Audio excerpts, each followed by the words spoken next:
আপনার গ্রামে যদি 25টা খাসি কুরবানি হয়, 25টা খাসি যদি আপনার এলাকায় কুরবানি হয়, তাহলে বলেন তো যদি কোনো সর্দার মনে করে 25টা লোক খাসি কুরবানি করেছে, তাহলে প্রত্যেকটা বাড়ির কাছে প্রত্যেককে যেন 2 কিলো করে যদি খাসির মাংস জমা করা হয়, বলেন তো কয় কিলো জমা হবে? 50 কিলো। ভাষা বুঝছেন আমার?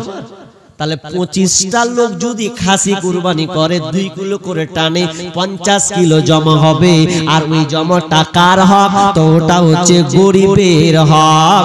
আল্লাহ বলছেন ফাকুলহু মিনহা ওয়া আতিমুল কানিয়া ওয়া মুতাররা। আল্লাহ সুবহানাহু ওয়া তাআলা বলছেন তুমি নিজে খাও, ফকিরকে দাও, যে চাই তাকে দাও, যে চাই না তাকে দাও। সূরা হজে 2 রকম কথা আছে, খাও, রাখো, দাও। তার মানে আপনি গরিবকে পৌঁছে দিবেন, যারা দিতে পারেনি তাদের বাড়িতে যেন উনুন জ্বলে, তারাও আনন্দ করে, এটা আপনাকে খেয়াল রাখতে হবে। কিন্তু আমাদের আপনাদের সমাজে কি আছে? ওরকম সিস্টেম আছে? নেই না, বলে 1 ভাগ 3 ভাগ করে 1 ভাগ দেয়, এরকম নাকি? এখন নেই, ছিল, উঠে গেছে। এখন আমাদের ওদিকে হয়ে গেছে 2 কিলো করে দিয়ে দাও, সর্দারের কাছে যাবে, সর্দার ভাগ বিলি বন্টন করে দিবে, এরপরে নিজে যেটি থাকবে আত্মীয় স্বজনকে দিবে, ভাগ খাবে, রাখবে, খাবে। কিন্তু আমরা অ্যাকচুয়ালি যদি দেখতে চাই, আল্লাহ সুবহানাহু ওয়া তাআলা গরিবদের ব্যাপারে এমন ভাবে সিলেক্ট করেছেন, প্রত্যেকটা জিনিস আমরা যদি মেনে চলি, তাহলে আমি বলতে পারি যে আপনার গ্রামে একটাও মিসকিন থাকবে না। চ্যালেঞ্জ থাকবে না। থাকছে কেন? ত্রুটি আছে। একটা কথা বলি আপনার, পাঞ্জাবি যারা বুঝেন, পাঞ্জাবি, ওদের পাগড়ি দেখেছেন তো? পাঞ্জাবিদের একটা বৈশিষ্ট্য আছে, ওরা ইসলাম ওইটাকে ওরা নিয়ে নিয়েছে, ইসলামের থিওরিটাকে ওরা নিয়ে নিয়েছে, আদর্শ তারা নিয়েছে। কি?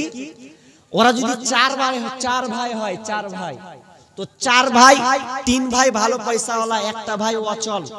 3 ভাই কি বলবে জানেন? 3 ভাই বলে, এ তো আমার মায়ের পেটের ভাই, আমাকে 3 ভাইকে আল্লাহ পয়সাওয়ালা করেছে, আমার ছোট ভাইটা অচল, মেজো ভাইটা অচল। এক কাজ কর, 3 ভাই মিলে টাকা উঠাবো, টাকা উঠিয়ে ছোটকে একটা ছোটখাটো একটা কাজ দিব, একটা দোকান দিব, আর কিছু দিব, যাতে আমার এই ভাইটা চেয়ে যেন না বেড়ায়। এটা পাঞ্জাবিদের বৈশিষ্ট্য, এটা করে ওরা। আর আমাদের কি লেথা বাড়াগা, ছেচড়া বাড়াগা, ব্যাপার নেই, ওর নিজেরটা দেখছে, তুই কি করবি, মোরগা যা করবি তা করগা, গুরুত্ব নেই। আমরা ইসলামকে মানতে শিখিনি না। ইসলাম সাম্যের দিন, গরিবের হক আপনাকে বুঝিয়ে দিতে হবে। আপনি শুধু নামাজ পড়বেন এমনটা নয়। আল্লাহ বলছেন ওয়াকিমুস সালাহ ওয়া আতুজ যাকাত ওয়ারকাউ মা'আর রাকিঈন। তোমরা আল্লাহ বলছেন তোমরা সালাত কায়েম করো, ওয়া আতুজ যাকাত, তোমরা যাকাত আদায় করো, যাকাত প্রদান করো, ওয়ারকাউ মা'আর রাকিঈন, এবং রুকুকারীদের সঙ্গে তোমরা রুকু করো। ব্যাখ্যা করব না, সময় নেই, আমি আয়াতটা তরজমা করলাম। কি? নামাজ কায়েম করো, যাকাত দাও। আচ্ছা, একটা হলো, তাহলে একটা একটা করে বলছি। এবার চলেন যাকাতের ব্যাপারে কিছু কথা বলি। আমার এই বিষয়টা মনে হয় প্রায় 2.5 ঘন্টার উপরে আছে, আপনাকে সংক্ষেপে বলছি। কি?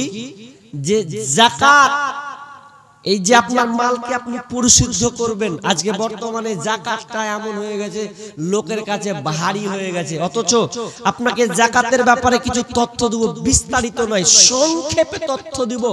আপনি নিজে নিজে বিবেকে ভাববেন যে আমার উপরে যাকাত ফরজ হয়েছে কিনা, একবার ভাববেন। ভাবতে হবে আপনাকে, কারণ আপনি নামাজ পড়বেন আর যাকাত দিবেন না, এত সস্তা নয়। আপনি বাঁচতে পারবেন না, টিকতে পারবেন না কিয়ামতের মাঠে। আপনি জমা করে রাখছেন, দিচ্ছেন না, আপনি দিচ্ছেন না, তো কি হবে আপনার কবরে? আল্লাহ বলছেন ওয়াল্লাযীনা ইয়াকনিযুনায যাহাবা ওয়াল ফিজ্জাতা ওয়ালা ইউনফিকুনাহা ফি সাবিলিল্লাহি ফাবাশশিরহুম বিআযাবিন আলীম।